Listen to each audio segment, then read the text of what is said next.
नमस्कार, आप देख रहे हैं प्रभा साक्षी। मैं हूं आपके साथ अंकित सिंह। कार्यक्रम है चाय पर समीक्षा और हमेशा की तरह इस कार्यक्रम में मौजूद रहेंगे प्रभा साक्षी के संपादक नीरज कुमार दुबे जी।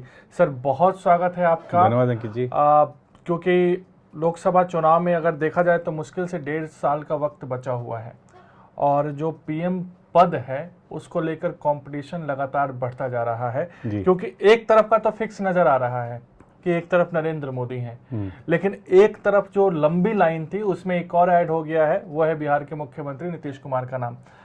खैर, बिहार में इस सप्ताह जो कुछ भी हुआ उस पर हम ज़्यादा चर्चा नहीं करते हैं। जो कुछ हुआ न्यूज़ के माध्यम से हमारे दर्शकों तक पहुंचा भी होगा, लेकिन जो कुछ आने वाले दिनों में होना है, सवाल यही है कि क्या नीतीश कुमार महागठबंधन में बने रहेंगे?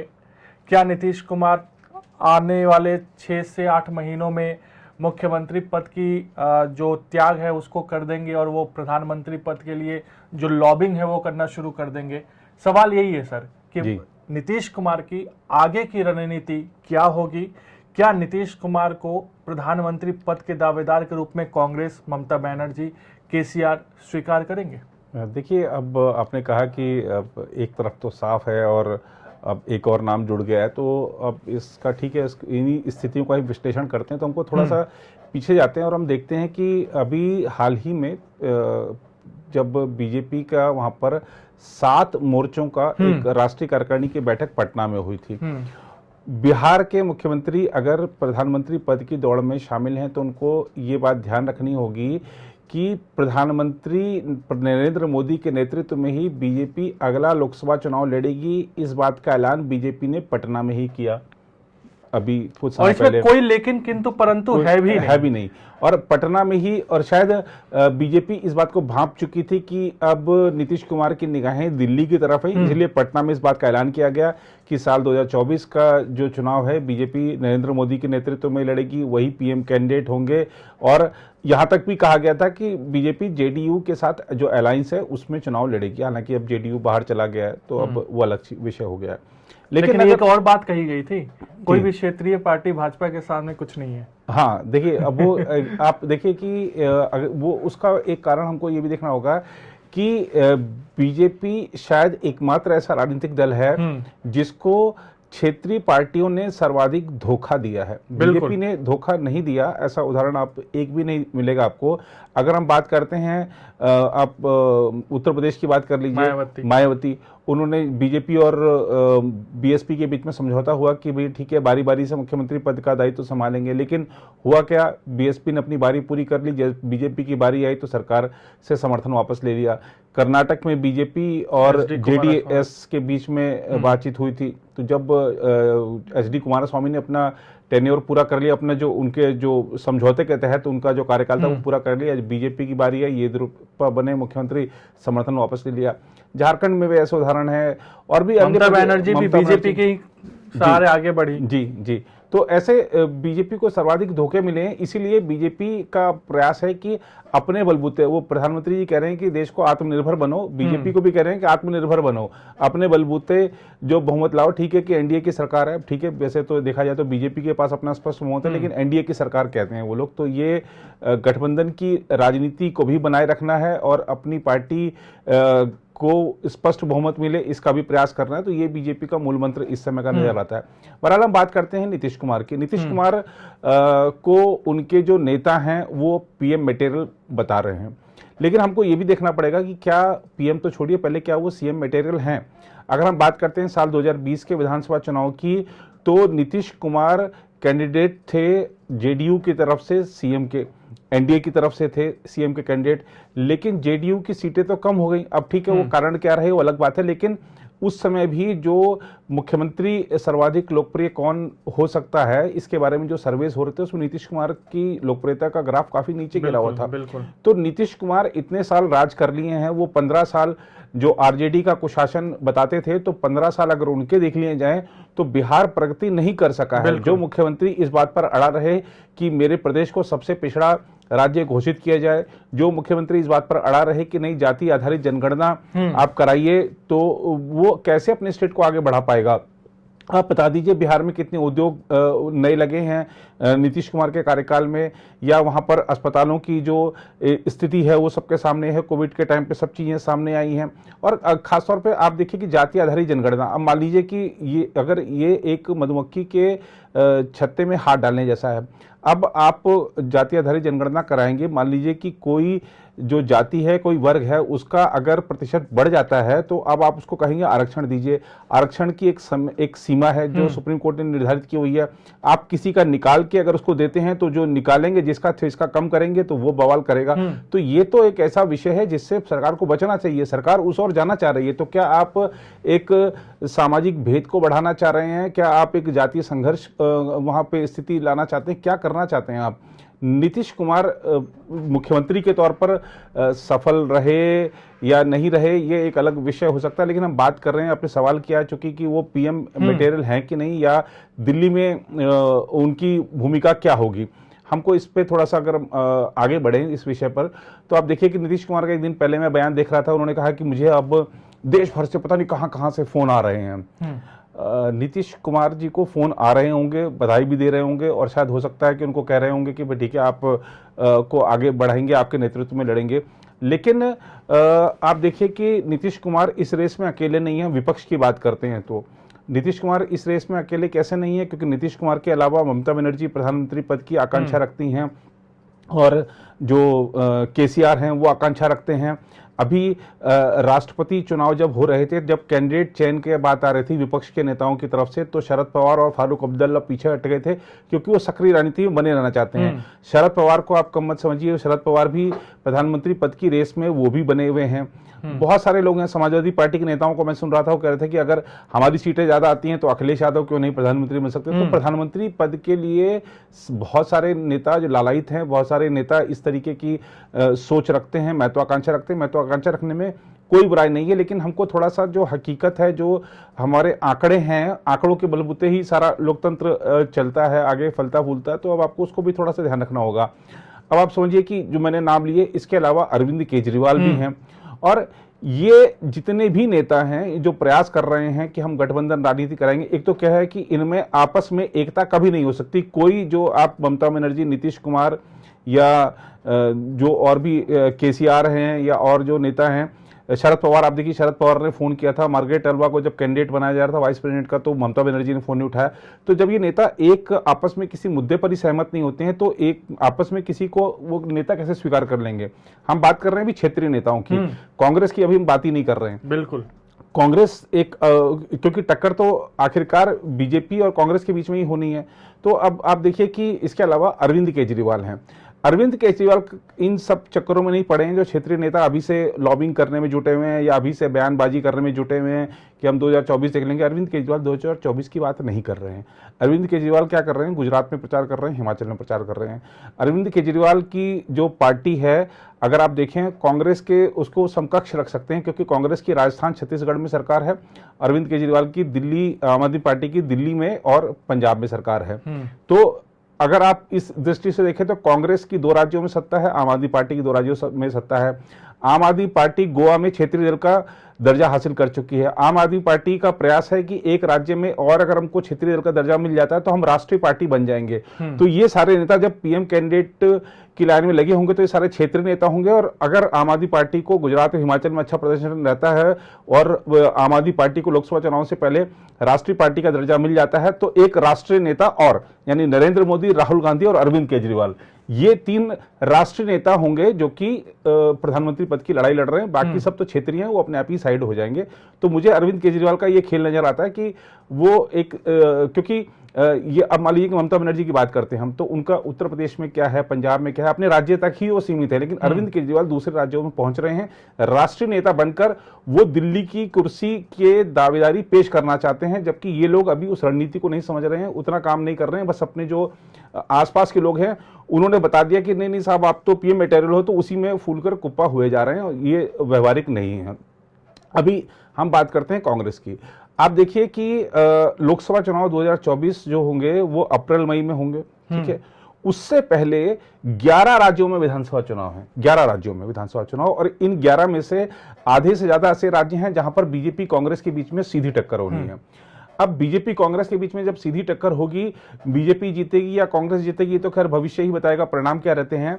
अगर कांग्रेस के राज्य बढ़ते हैं, कांग्रेस की संख्या बढ़ती है राज्य उसके शासित राज्यों की, तो क्या कांग्रेस किसी दूसरे को स्वीकार करेगी नेतृत्व प्रधानमंत्री पद के लिए? ये एक बड़ी सवाल होगी। तो नीतीश कुमार कह रहे हैं, आज मेरे पास इतने फोन आ रहे हैं, तो क्या ये फोन तब भी जाएंगे उनके पास जब अगर कांग्रेस के स्टेट बढ़ते हैं? कांग्रेस अगर दो भी जो क्योंकि अगले साल राजस्थान में भी हैं, छत्तीसगढ़ में भी चुनाव है, तो अगर वो कांग्रेस वो भी हार जाती है तो हो सकता है कि फोन बढ़ जाए कि आप ही आ जाइए आगे। लेकिन अगर वो कांग्रेस के स्टेट बढ़ते हैं, कांग्रेस का प्रदर्शन अच्छा होता है या आम आदमी पार्टी का प्रदर्शन अच्छा होता है, क्योंकि आम आदमी पार्टी सभी राज्यों में चुनाव लड़ रही है, तो क्या अरविंद केजरीवाल के पास फोन जाएंगे? तो मेरे पास आज फोन आ रहे हैं, इसका मतलब ये नहीं है कि 2024 में भी मेरे पास आएंगे। तो उसके लिए आपको बहुत कुछ करना पड़ेगा। आप नेताओं को, मैं नीतीश कुमार जी कह रहे हैं कि मैं नेताओं को विपक्षी एकता को मजबूत करेंगे। विपक्षी एकता को मजबूत आप तब करेंगे जब आपकी विश्वसनीयता होगी। आपने पाला बदला, आप महागठबंधन बनाकर तेजस्वी यादव के साथ चले गए, आरजेडी के साथ चले गए। उसके बाद बीजेपी का स्वाभाविक तौर पर उसका खिलाफ प्रतिक्रिया देना था। लेकिन अन्य विपक्षी दलों ने क्या प्रतिक्रिया दी? अगर ये नहीं पढ़ी हो नीतीश कुमार ने तो उनको पढ़ना चाहिए, चाहे शिवसेना हो चाहे अन्य दल हो। तो उन सबका यही कहना था कि हम कैसे विश्वास कर लेंगे कि अगर नीतीश कुमार को हम नेता मान लेते हैं। ममता बनर्जी तो कुछ बोला ही नहीं। तो कई नेताओं ने बोला, जैसे शिवसेना की प्रियंका चतुर्वेदी ने कहा कि हम कैसे विश्वास कर लें कि हमको नेता मान लेते हैं और वो पलटकर उधर नहीं चले जाएंगे। तो ये देखिए, राजनीति में क्या है, विश्वसनीयता ही सबसे बड़ी चीज है। जिस नेता ने अपनी विश्वसनीयता खो दी, उसने अपना सब कुछ खो दिया। तो आज आप इधर हैं, लेकिन कब उधर चले जाएंगे, कब दूसरी तरफ जाएंगे, इसके बारे में कोई अंतरात्मा कब जग जाएगी पता नहीं है। तो यही एक पीएम मटेरियल कोई भी हो सकता है। अंकित जी, आप हो सकते हैं, हम हो सकते हैं, कोई भी हो सकता है। यहाँ पर बैठे जो और लोग हमारे क्रू मेंबर्स हैं, वो सब भी हो सकते हैं पीएम मटेरियल। हाँ, वो सबके अंदर एक महत्वाकांक्षा होती है, सबका देश के लिए कुछ भला करना चाहते हैं। लेकिन हमको व्यवहारिक भी होना चाहिए। ठीक है, महत्वाकांक्षी आदमी हो, लेकिन व्यवहारिकता से मुंह नहीं मोड़ना चाहिए। तो नीतीश कुमार के पास फोन आ रहे हैं, 2024 में भी आएंगे, इस बात की कोई गारंटी नहीं है। कोई नहीं, तो देखना दिलचस्प होगा कि आखिर 2024 में किसके चेहरे पे विपक्ष चुनाव लड़ता है। लेकिन राष्ट्रपति और उपराष्ट्रपति चुनाव में विपक्षी एकता दिखाई नहीं दी, तो प्रधानमंत्री चुनाव में कितना ये एकता दिखाई देगी, इस पर भी प्रश्न चिन्ह लगेगा। और जनता पार्टी एकजुट होती है नहीं होती है, ये भी एक बड़ा सवाल है, क्योंकि पूर्व प्रधानमंत्री ने ऐसा कुछ अपील किया है, तो इस पे भी संशय है। लेकिन समाजवादी जो धरा है, जनता पार्टी की जो धरा है, वो एक होती है नहीं होती है, देखना होगा। खैर, थोड़ा सा फिल्मों की तरफ चलते हैं। अब आप सोच रहे होंगे कि राजनीतिक चर्चा में फिल्मों का विषय कहाँ से आ गया। तो चर्चा बनता है। हम लोग एक ऐसे देश में रहते हैं जहाँ पे हर विषय पर चर्चा होती है और सभी को चर्चा करने का अधिकार है। और यही कारण है कि अगर पिछले 5-6 महीने में आप देखें तो 2 फिल्मों के अलावा शायद ऐसी कोई तीसरी फिल्म नहीं है जिसने 100 करोड़ का आंकड़ा पार किया हो। द कश्मीर फाइल्स, ये तो शायद सबने सुना होगा। इसके अलावा भूल भुलैया 2 जी। लेकिन उसके बाद रणवीर कपूर की फिल्म आई, अक्षय कुमार की कई फिल्में आई, आमिर खान की फिल्में आई, सभी का हाल खराब है। प्रमोशन में करोड़ों खर्च हो रहे हैं, मेकिंग में करोड़ों खर्च हो रहे हैं, लेकिन बॉक्स ऑफिस पर बिल्कुल कलेक्शन बिल्कुल नीचे आ रहा है। सर, कैसे देखते हैं आने वाले दिनों में फिल्म उद्योग के लिए, खास करके हिंदी फिल्म उद्योग के लिए, क्योंकि दक्षिण भारत की फिल्में चल रही हैं, हिंदी फिल्म उद्योग के लिए कितना बड़ा खतरा है? और वाकई ये चिंता की बात है, क्योंकि मुंबई का अगर देखा जाए तो पूरे विश्व में नाम होता है फिल्म इंडस्ट्री के लिए। बिल्कुल सही बात है। नहीं, और खासतौर पे अगर आपने जो फिल्मों का जिक्र किया, जिन अभिनेताओं का जिक्र किया, आप आमिर खान की देखें, लाल सिंह चड्ढा, या और रक्षाबंधन आई, पृथ्वीराज देख लीजिए, रक्षाबंधन देख लीजिए। तो एक तो हमको हमारे जो अभिनेता हैं उनको ये तय करना पड़ेगा। खासतौर पे हम हिंदी फिल्म अभिनेताओं की बात कर रहे हैं कि वो अभिनेता हैं या नेता हैं, ये उनको डिसाइड कर लेना चाहिए। दोनों चीजें एक साथ नहीं चल सकती हैं। अब अगर आप अभिनेता होते हुए नेता जैसे बयान देंगे तो आपका विरोध होगा। और यही बड़ा कारण रहा है कि आमिर खान की फिल्म लाल सिंह चड्ढा का विरोध शुरुआत के दिन से हो रहा था और उसका बड़ा एक नुकसान उठाना पड़ा है। और मुझे लगता है कि शायद ये भारतीय फिल्म उद्योग के इतिहास में पहली ऐसी घटना होगी जब किसी फिल्म का जो प्रदर्शन है उसके खिलाफ चले अभियान के कारण वो फिल्म को नुकसान हुआ, वो फिल्म फ्लॉप हुई या फिल्म का कलेक्शन बहुत ज़्यादा डाउन रहा, उसके खिलाफ बॉयकॉट का अभियान चला, ऐसा मुझे लगता है शायद पहली फिल्म होगी। हाँ बिल्कुल, क्योंकि इससे पहले भी हमने देखा है जो संजय लीला भंसाली की फिल्म आई तो उसके खिलाफ प्रदर्शन हुए थे, लेकिन वो सुपर डुपर हिट हो गई, सुपर डुपर हिट हुई थी पुराने दौर में। लेकिन ऐसा लग रहा था कि आमिर खान ने पिछले जो कुछ दिनों में बयान दिए थे उसके बाद लोग भरे बैठे थे कि बस इंतजार था कि आप फिल्म लेकर आइए और हम दिखाते हैं कि हमारी ताकत क्या है। क्योंकि ये जो लोग आज कह रहे हैं कि मैं माफी मांगता हूं, मेरी फिल्म का बायकॉट मत कीजिए, उनको ये ध्यान रखना चाहिए कि उन्होंने, उनके समर्थकों ने जब द कश्मीर फाइल्स आई थी उसके बारे में क्या कहा था, बिल्कुल, है ना। तो ये आपको ध्यान रखना चाहिए। जैसा हम अगर हम गड्ढा खोदेंगे तो हम कैसे उम्मीद कर सकते हैं कि हम उसमें नहीं गिरेंगे दूसरों के लिए जब गड्ढा खोदेंगे। तो ये एक मुझे लगता है कि दुर्भाग्यजनक चीजें हैं जो खासतौर पे हमारे अभिनेताओं को, जब उनकी फिल्म आने वाली होती है तब आप देखिए कैसे शरीफ बन जाते हैं वो, उससे पहले वो किस तरीके की बातें कर रहे होते हैं। तो ये एक दोहरी जिंदगी जीते हैं। तो जनता क्या है, पब्लिक क्या है, वो सब जानती है। वो आज की का जो समय है वो पूरा सोशल मीडिया का समय है। आपकी हर गतिविधि पर नजर रखे हुए आप क्या कर रहे हैं, क्या नहीं कर रहे हैं, क्या कह रहे हैं, किससे कह रहे हैं, क्यों कह रहे हैं, कब कह रहे हैं, सब चीजें वो देखती हैं। तो ये लाल सिंह चड्ढा का जो प्रदर्शन है उसको मैं इसलिए देखता हूं कि आमिर खान की जो बयानबाजी थी उसका नुकसान उठाना पड़ा है। और यही नहीं, मैं तो देख रहा था सोशल मीडिया पे लोग तैयार बैठे थे कि चलो इनको तो निपटा दिया, अब जरा शाहरुख खान की पठान का भी स्वागत कर लिया जाए उनकी तो ये अगर देखिए, वैसे ये जो अभियान चल रहे हैं ये सही नहीं है, बिल्कुल, क्योंकि इससे क्या है कि हमारा जो भारतीय फिल्म उद्योग है वो बुरी तरह प्रभावित होगा और अर्थव्यवस्था में अच्छा खासा योगदान होता है हमारे भारतीय फिल्म उद्योग का। अगर फिल्में नहीं चलेंगी तो नुकसान उठाना पड़ेगा। अब आपने साउथ की बात की कि साउथ की फिल्में क्यों चल रही हैं। साउथ की फिल्में क्या है, अपने कंटेंट की वजह से चल रही हैं। आप हमारा जो हिंदी फिल्म है अधिकतर आप देखिए कि साउथ की रीमेक होती हैं या विदेशी फिल्मों का रीमेक होती हैं। जो हमारे यहाँ पे जो रचना धर्मिता थी, उस रचनात्मकता थी, उसमें काफी कमी आई है हिंदी फिल्मों की बात करें तो हम। और ऐसे ही साउथ में आप देखिए, साउथ के जो स्टार्स हैं वो अपनी भाषा के प्रति, अपनी जो संस्कृति है उसके प्रति वो बिल्कुल अडिग हैं और उसका पालन करते हैं। हमारे यहाँ पर लोग जो पाश्चात्य सभ्यता का, पाश्चात्य शैली का थोड़ा ज्यादा अनुसरण करते हैं। लेकिन आप देखिए जरा, जो दक्षिण भारतीय फिल्मों के अभिनेता हैं, अभिनेत्री हैं, उनके जो सोशल मीडिया अकाउंट्स हैं, आप जरा उस पर नजर डालिए तो आपको बड़ा एक अंतर नजर आएगा। तो जब तक आप जो समाज के साथ जुड़े नहीं रहेंगे तो समाज आपसे जुड़ा नहीं रहेगा। ये एक कह सकते हैं कि हमारे अभिनेता अभिनेत्री जो हिंदी फिल्म के हैं उनके एक ये बड़ी खामी है। दूसरा, मुझे लगता है कि कोरोना काल में जब ओटीटी प्लेटफॉर्म ही एकमात्र ऐसा प्लेटफॉर्म रह गया था जो कि मनोरंजन कर रहा था।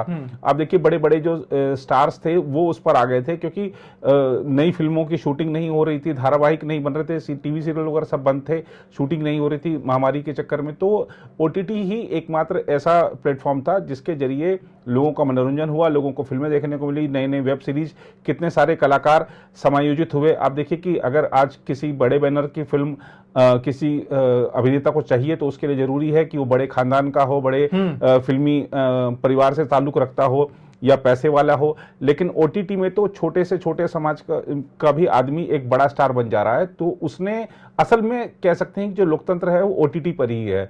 वहां पर आपके पास समय की बाध्यता नहीं है, तो आप अपनी कहानी अपने अंदाज में कह सकते हैं और जो जितने भी किरदार हैं उनको विकसित होने का एक समय मिलता है। उसमें बहुत सारी आज़ादी है ओटीटी में, और लोग जब चाहे जहां चाहें वो चीज़ें देख सकते हैं। तीसरा मैं कारण मानता हूं कि अभी कोरोना महामारी के बाद ठीक है कि अर्थव्यवस्था धीरे धीरे गति पकड़ने लगी है, लेकिन लोग जो हैं वो काफ़ी बुरी तरह प्रभावित हुए थे महामारी में। अब फिल्में देखना क्या है, बहुत महंगा सौदा हो गया है। आपको वही चीज़ ओटीटी पर आप 300-400 रुपया महीने में या 300-400 रुपये सालाना आप सब्सक्रिप्शन लेकर देख सकते हैं फिल्म। और फिल्म अगर आप हॉल पर देखने जाते हैं, सिनेमा घर देखने जाते हैं, तो अगर आप एक फिल्म देखने जा रहे हैं तो आपका अकेले का 300-400 रुपए का कम से कम एक टिकट होता है। परिवार के साथ जा रहे हैं, 4 लोग हैं तो कुछ और है। आप देखिए कि अंदर जब सिनेमा घर में जा रहे हैं तो खाने पीने की चीजें इतनी ज्यादा महंगी हैं कि वो टिकटों से दुगने तिगने दाम खाने पीने की चीजों के होते हैं। तो एक फिल्म देखना एक परिवार के लिए लगभग 5,000 रुपए का सौदा पड़ता है। तो अभी धीरे धीरे लोग उठने लगे हैं, गतिविधियां फिर से जोर पकड़ रही हैं जो आर्थिक क्षेत्र की हैं।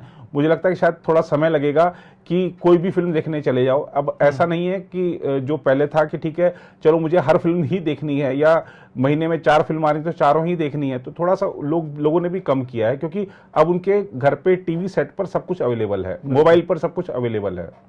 तो वही है, डिजिटल मीडिया का बोलबाला हो रहा है और यही कारण है कि अब कहीं ना कहीं हिंदी फिल्मों पर उसका प्रभाव देखने को मिल रहा है। खैर, सर ने एक बात बोली कि नेता और अभिनेता वाली बात, तो ये बात भी सच है कि दोनों को एक्टिंग करनी पड़ती है आगे बढ़ने के लिए। तो खैर, फिलहाल आज चाय पर समीक्षा कार्यक्रम में इतना ही। अगले सप्ताह आपसे फिर मुलाकात होगी। मुझे यानी अंकित सिंह और प्रभा साक्षी के संपादक नीरज कुमार दुबे को दीजिए इजाजत। आप सभी को स्वतंत्रता दिवस की हार्दिक शुभकामनाएं। नमस्कार। नमस्कार। अगर आप भी लेना चाहते हैं देश दुनिया की तमाम जानकारी तो आज ही सब्सक्राइब करें हमारे चैनल को। साथ ही नीचे दिए बेल आइकन को जरूर दबाएं ताकि हर अपडेट आप तक पहुंच सके।